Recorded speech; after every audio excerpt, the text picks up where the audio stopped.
Analysis was conducted by uhsc5l4m2h and Pekarik in particular,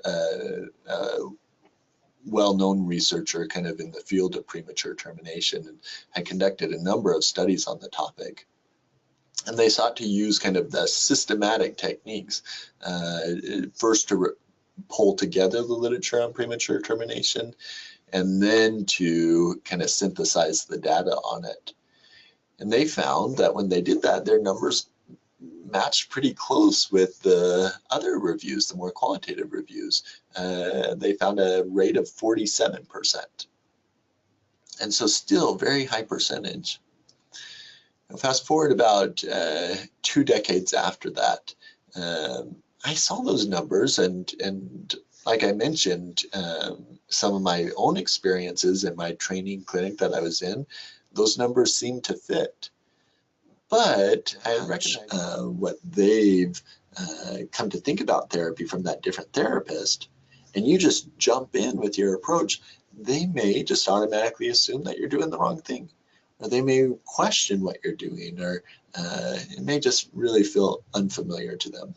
So it's important with all clients to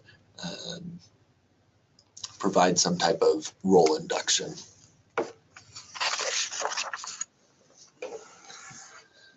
The second strategy that I want to focus on is client preferences. Client preferences are their hopes or desires for psychotherapy. Yeah, I see a question there. Amy asked, is there a video that you recommend for this role induction? There actually has been a number of videos that have been tested in the research that simply talk about. Some clients will take a long time, but that's the average. And Dane brought up a question, how does that relate to kids and teens? Is there an average for them? I don't know that answer. That's a good question. A lot of the research that I'm familiar with is just with the numbers for adults.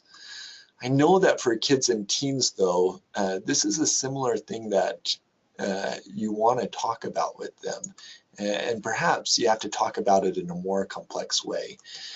Because with kids, you have to not only have them be on board in order for therapy to, for them to not drop out of therapy, but it's more complex because you really have to get their parents on board. And so I have seen research where it's talking to the parents about treatment length and giving the parents an estimate. If you quit early, if you quit just when you start to feel better, you may regress and you may miss out on everything that therapy can provide you. All right. So that kind of covers the initial strategies. Again, these initial ones, they're about education that you are simply providing to clients. Preferences are a little more than education, but actually working through with them. Like I mentioned, I start very early on, but then I do check in with clients over the course of therapy, just revisiting those topics on a periodic basis, especially preferences, because as you start working with clients, their preferences may change and they may realize the thing that they initially wanted isn't what they want anymore. Or as their problems, start to shift,